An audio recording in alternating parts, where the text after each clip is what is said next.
myself Shikha Dugar, working as an assistant professor in Biyani Group of Colleges, welcomes you all on behalf of GuruKPO.com. Today I am going to discuss about a topic, law of diminishing marginal utility. This is a consumer concept in economics, which determines the level of satisfaction in the consumer behavior. This topic is a cardinal approach. There are two approaches to measure the consumer satisfaction in economics, namely cardinal approach and ordinal approach. Cardinal approach means that it says that utility can be measured in terms of numbers, and the measuring unit is utils. And ordinal approach says that utility cannot be measured. So today we are going to discuss the cardinal approach of utility, which says that satisfaction or the consumer satisfaction can be measured in terms of number. This law is given by economist Professor Alfred Marshall, economist Alfred Marshall. Now let's start with the law of diminishing marginal utility. What does it say? It says that this law states that as we go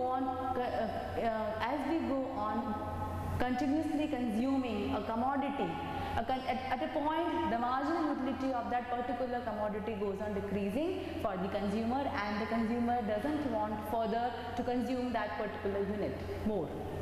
It says that as he goes on adding more and more units of a commodity, at one point its utility goes on decreasing and it becomes negative, like this.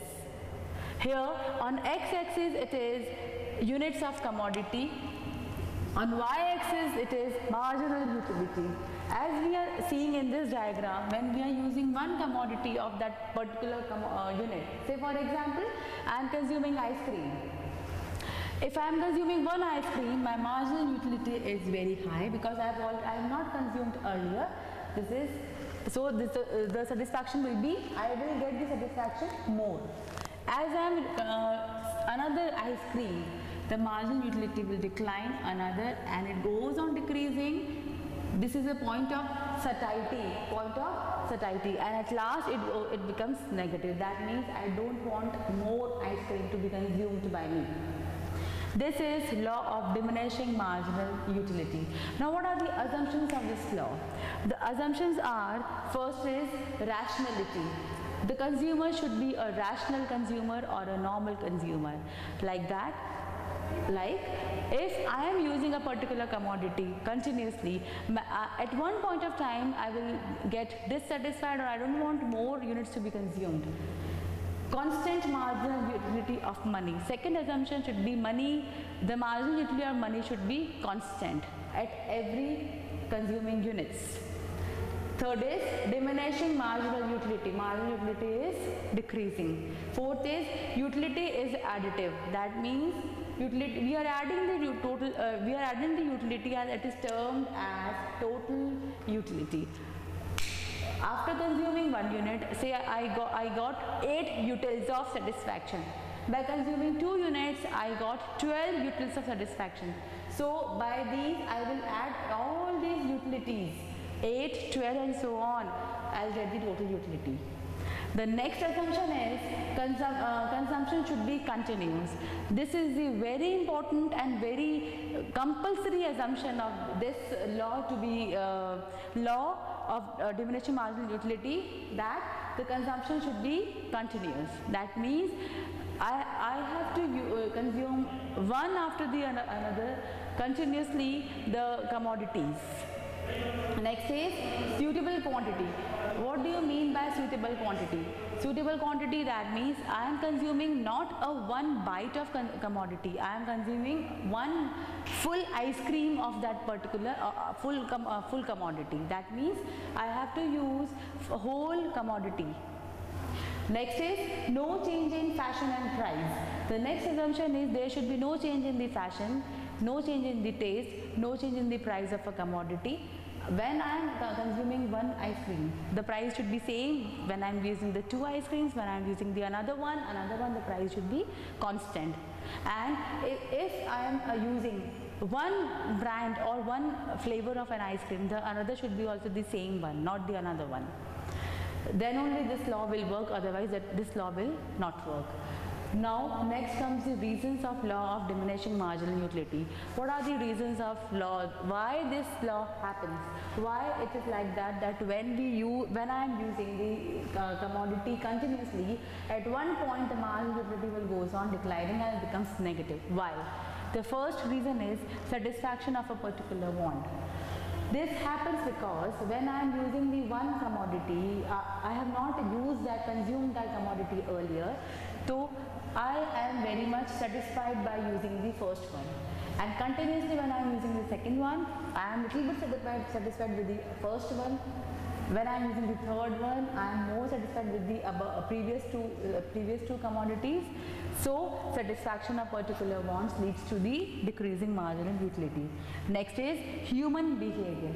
This is a human behavior that we get bored very easily when I am continuously doing a single thing, when I am continuously eating something, when I am continuously consuming something, the importance of that particular thing will goes on declining. This is a human behavior. The third reason is less important uses of additional wants. The first ice cream will be very important for me. The second will be less important, and the importance will goes on declining. When I am very much thirsty, the first glass of water will be very important for me. Second will be less important, and again similarly it goes on declining. That's why the marginal utility goes on declining when I am continuously consuming a commodity. These all are the reasons for law of diminishing marginal utility. The next is, what are the exceptions of the law of diminishing marginal utility? On what point this law doesn't work? What are the exceptions? First is miser's collection. Miser means conjure. Miser, I have a lot of money, but I don't want to spend. I want to just collect. I am not satisfied with any of the things. First is miser's collection. Second is hobby collection.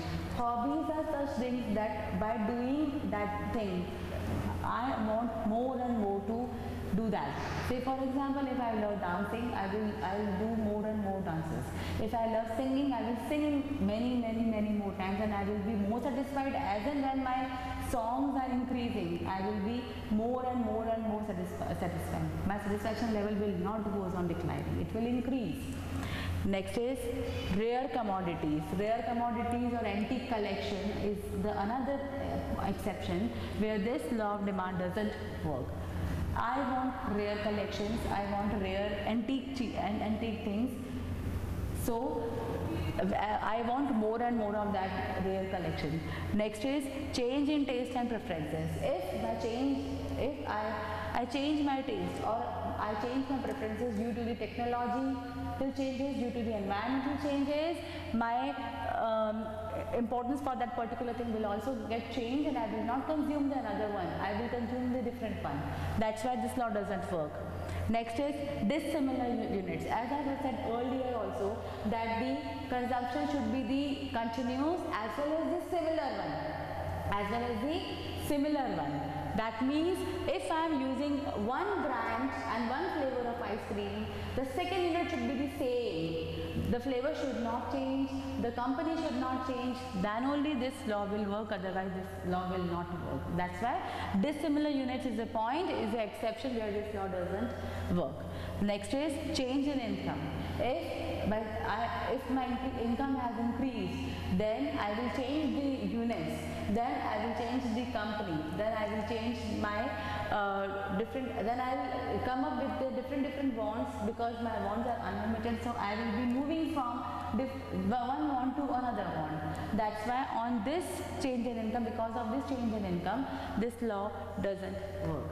This is all about the law of diminishing marginal utility. Thank you all.